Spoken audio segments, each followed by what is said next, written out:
tecnologia. Aí o sujeito se enrolou aqui. Bom, voltamos, gente. Estamos nessa segunda metade aqui da aula.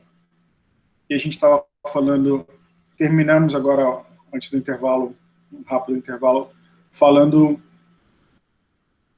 da influência dos ângulos e também do uso da musculatura do joelho e do quadril, e da posição angular dessas articulações, como isso influencia nessa compressão da articulação femoropatelar. E por que a gente deu tanta ênfase para a femoropatelar? Porque é uma região que naturalmente, né, que há muitas disfunções nessa articulação, que vocês vão encontrar.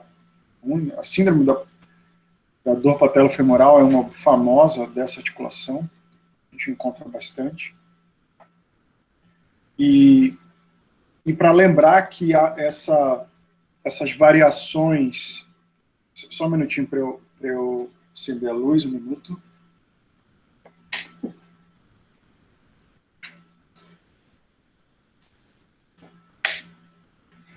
Só para lembrar que essas variações de ângulo e, consequentemente, das variações de compressão da patela em relação ao fêmur são fisiológicas. Isso acontece com todas as articulações, em todas as articulações, para todo mundo. E, obviamente, que você vai ter algumas variações disso. E é importante que o fisioterapeuta compreenda o normal, para que depois a gente tenha conteúdo, né, tenha esse conhecimento para pensar em como nós vamos tratar o nosso paciente. Por exemplo, que tenha uma alteração no joelho e que, por exemplo, afete diretamente a femoropatelar. Então, entender a cinesiologia não é saber quantos graus tem o joelho, não é só isso, né? Essa é uma interpretação muito superficial. Eu preciso entender todas as variações que eu tenho disso daí e o quanto a mudança de forças que agem nessa articulação pode variar de acordo com o exercício. Legal, vamos voltar aqui para a tela. Deixa eu usar minha tela para explicar isso aqui. Legal.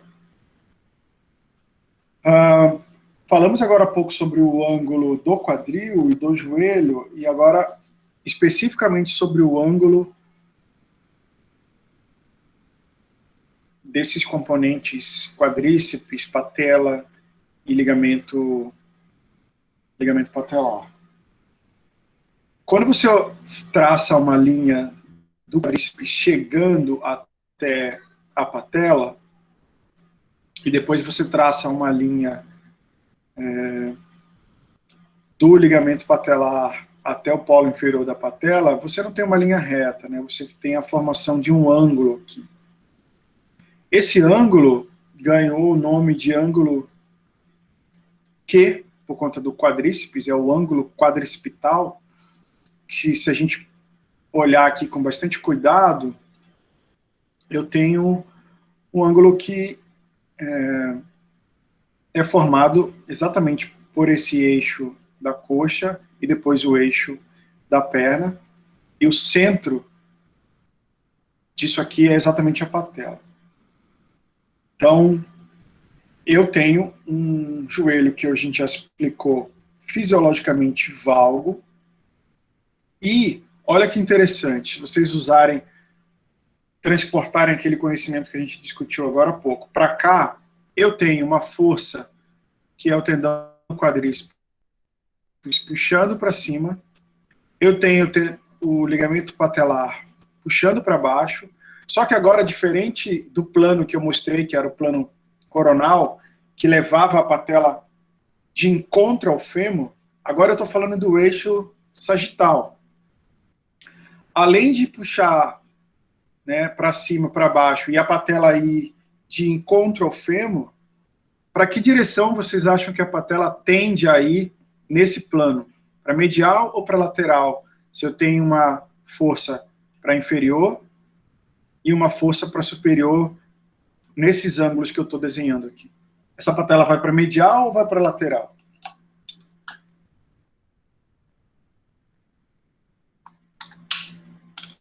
Usem o desenho que está na tela aí de vocês.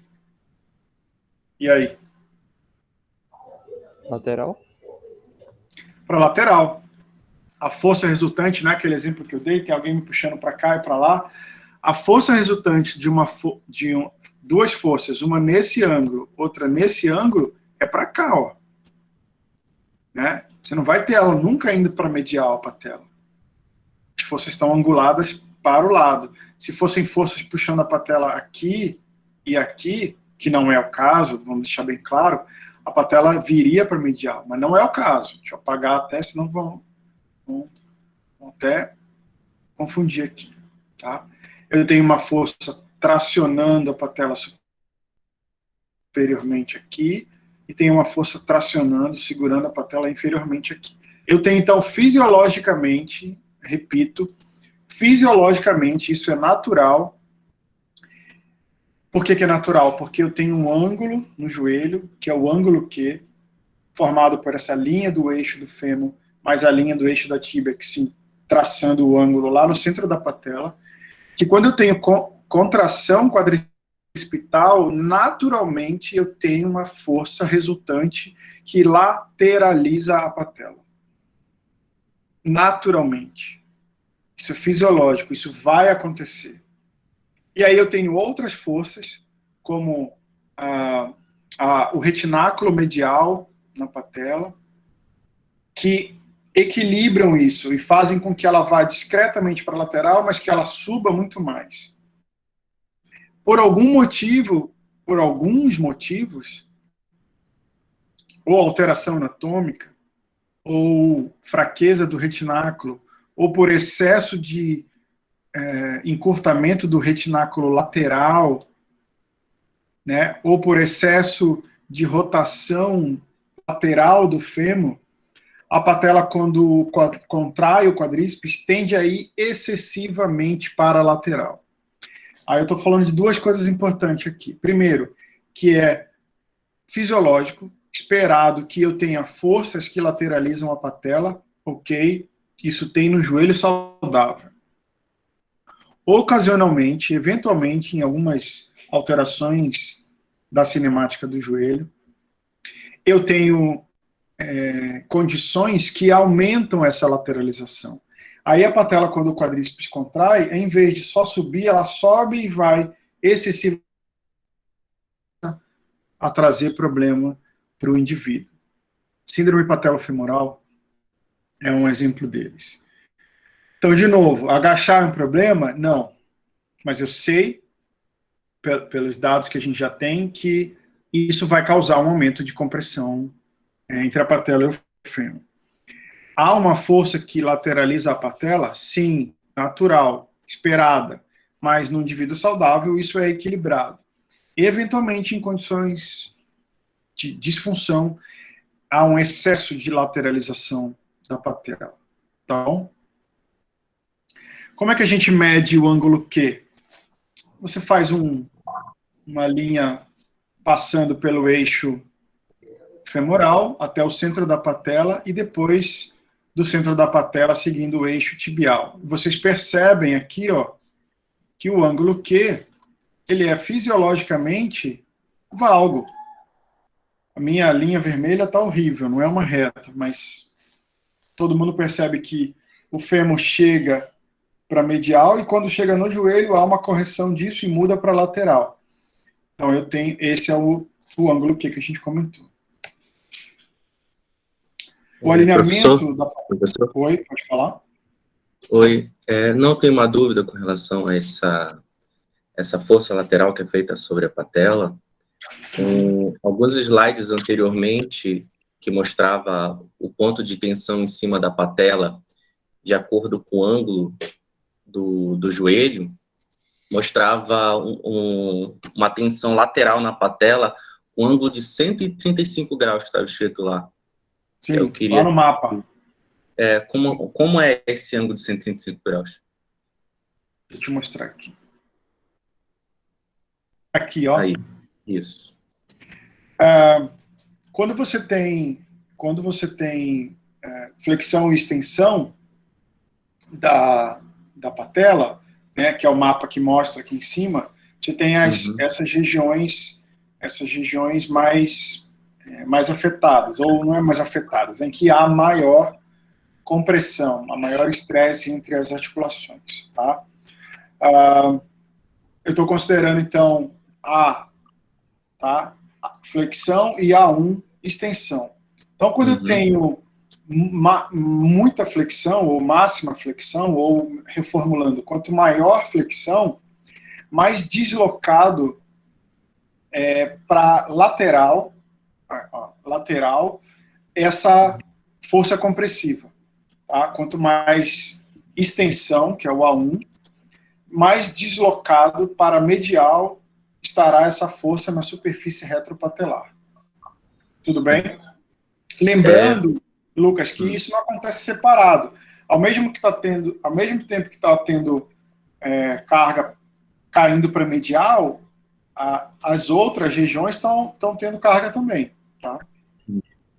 Não, pois é, porque a minha dúvida é que já aconteceu comigo, acho, com quem joga muito futebol já teve, que foi luxação patelar.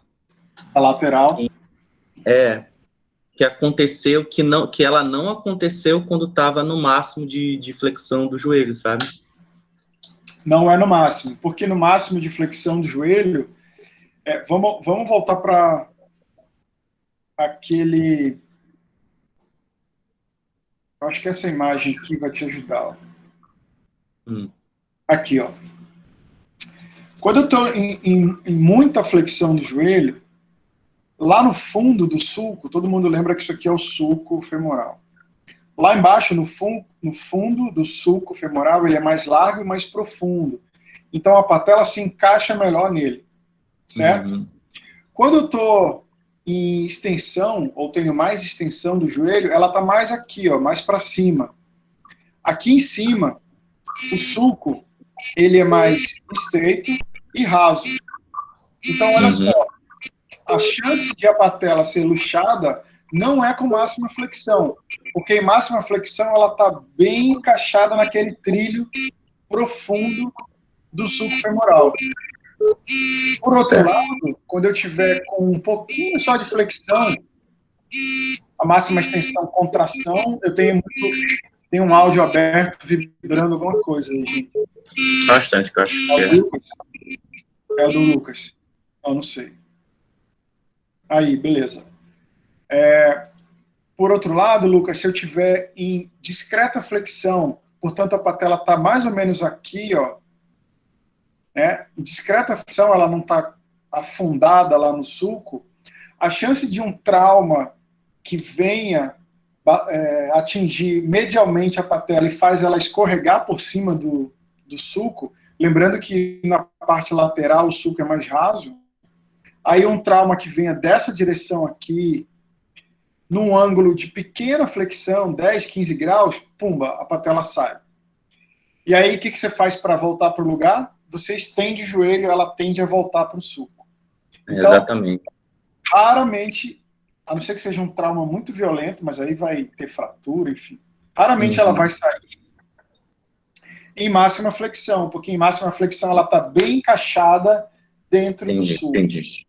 Ela vai sair com discreta flexão, que aí ela está numa área anatômica rasa, beleza? Assim é. Tá bem, obrigado, professor. Tranquilo, vamos lá.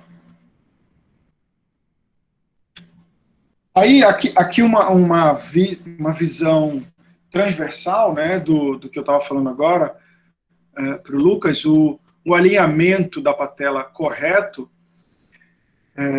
mostra para a gente que há um contato homogêneo entre as superfícies articulares medial e lateral da patela. Lembra que a patela, na parte posterior dela, ela tem esse bico aí, né, e ela tem uma faceta medial, que é mais curtinha, e ela tem uma faceta lateral, que é um pouquinho mais maior, que é um pouquinho mais longa.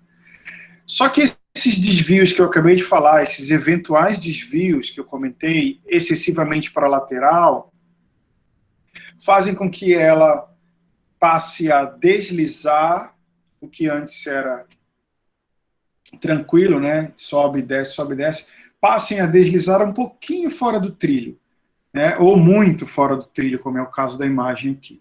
Então, ela deveria subir e descer, subir e descer, subir e descer, subir e descer aqui.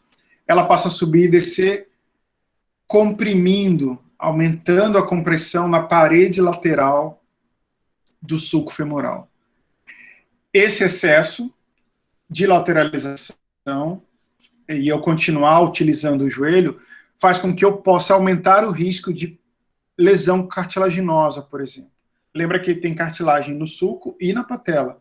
Só que se ela começa a passar arrastando demais ali, eu posso começar a ter problema condral, lesões condrais, tá? E isso pode gerar dor no futuro. Mais recentemente, começou a surgir alguns questionamentos se o problema era na patela ou se, como a Luciana perguntou agora há pouco sobre os pés de crianças, ou se eu tenho uma mudança lá em cima que pode alterar. Olha que interessante isso aqui.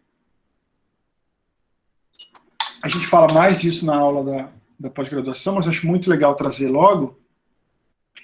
Esse trabalho, acho que é de 2010, do Christopher Powers, ele mostra algo muito interessante. Ele criou, e depois ele estudou com ressonância magnética dinâmica, ele colocou gente lá dentro, que é uma ressonância que você entra inteiro para estudar isso. Ele começou a observar o seguinte: a patela ir excessivamente para a lateral é um problema da patela, a gente precisa segurar a patela, a gente precisa prender a patela, a gente precisa medializar a patela, é isso que está acontecendo, e durante muitos anos, tratamentos foram feitos tentando medializar, puxando a patela para medial, usando fita que medializava a patela. Esse cara, o Powers, ele percebeu que alguns indivíduos que tinham o que ele chama de valgo dinâmico do joelho, o que não é uma doença, tá? Eu já vou explicar. É uma variação ou uma variante do movimento que acontece, e que se você treinar, para de acontecer. Tinha uma relação da patela com o fêmur. Aí, durante muitas décadas, a gente olhou o estudo, a ciência em fisioterapia olhou para a patela. Falou, caramba, essa patela tá saindo demais do lugar dela, está indo demais para a lateral. Esse sujeito começou a observar o seguinte: talvez quem esteja mudando de posição não seja a patela, mas seja a outra superfície articulada femoropatelar. E a outra superfície articular é o fêmur. Ele passou a estudar, então, indivíduos que tinham dor patelofemoral e percebeu o seguinte, ó. Pessoas...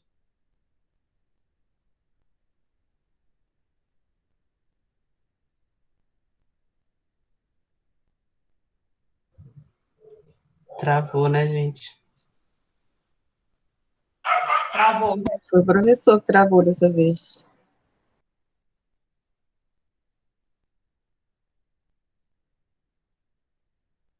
Agora que estava ficando legal. Outro link. Que tem diafragma. Todo mundo concorda, travou, e a gente acabou de falar disso, que o joelho ele é valgo, fisiologicamente valgo. Mas uma avaliação estática.